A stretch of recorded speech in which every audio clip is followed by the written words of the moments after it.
So we are a performance consultancy, small but perfectly formed, but we work across the world, internationally.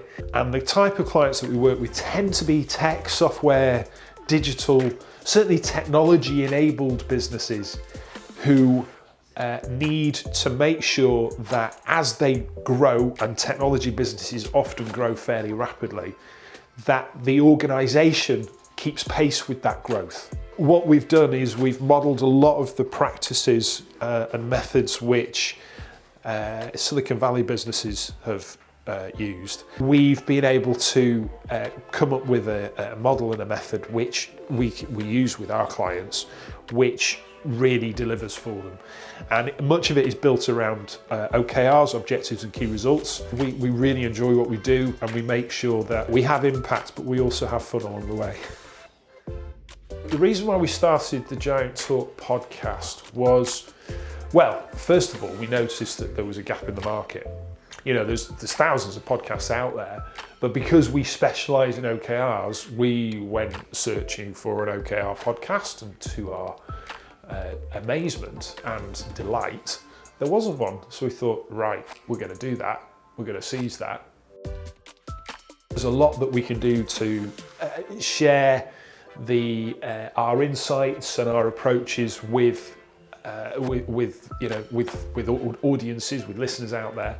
So we did that, and now we've moved on to capturing stories from those who have already used them and have the scars, the lessons to share, the scars to show, because that's where the real value is for listeners, because if they're thinking of using them, then they can hopefully learn from the lessons of the innovators and the early adopters who already have. I see the podcast as being the first step in exactly that, in helping to build a wider community of people that use them. The challenges we faced when we were kicking off the podcast, actually it was the marketing agency that we were working with, and they said that they could take care of all the management and everything and the hosting and all that. So people were still able to listen to it, but in terms of us getting access to real-time data on how many plays and where those plays were from and so on and so forth, we couldn't get that. And I was finding that quite frustrating. Just on my doorstep, I find you guys, which was amazing.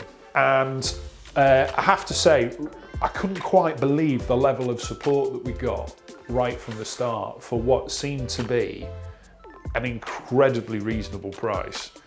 Laura, a shout out to her, because she was fantastic at helping us migrate everything onto the platform and then make sure that our feeds were set up into the podcast providers so that we weren't disappearing off the other platforms. The migration was fantastic, and having access to the data was superb. In terms of the actual production, I think once you get the infrastructure and the nuts and bolts all sorted, then they're actually quite easy to do. Especially if you're doing them over something like Zoom, which just records them for you. And we tend to do them in one take. I don't think it's very often that we've ever had to do any editing, other than we've got someone that puts the top and tails them with the music that we have, but that's it. From a business perspective, the podcast has been quite beneficial. I think the proudest moment so far was to get a message from someone at MIT over in the States saying that they have in their department been putting OKRs in place, and that they have found the podcasts hugely valuable. And in fact, this guy had walked into a number of meetings and heard the words, "What would Roger do in this situation?" So they are having phenomenal reach and great impact as well.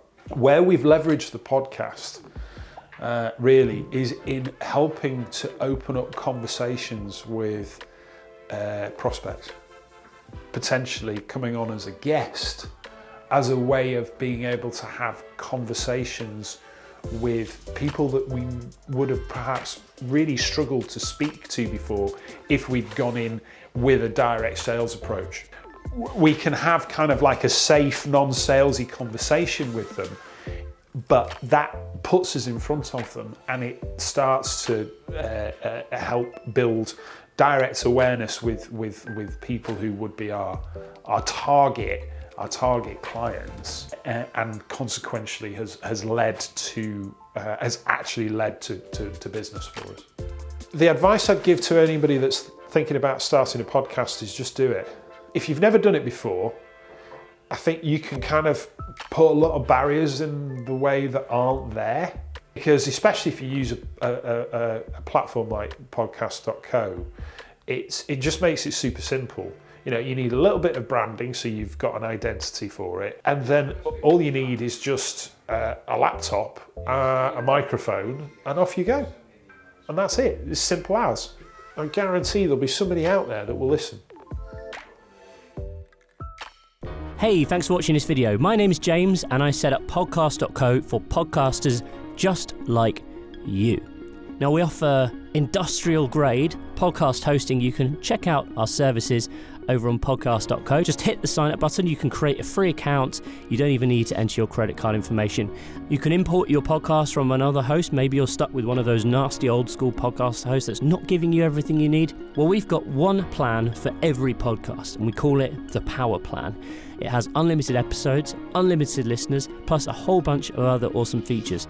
Go and check it out. Just head on to Podcast.co and click that sign up button.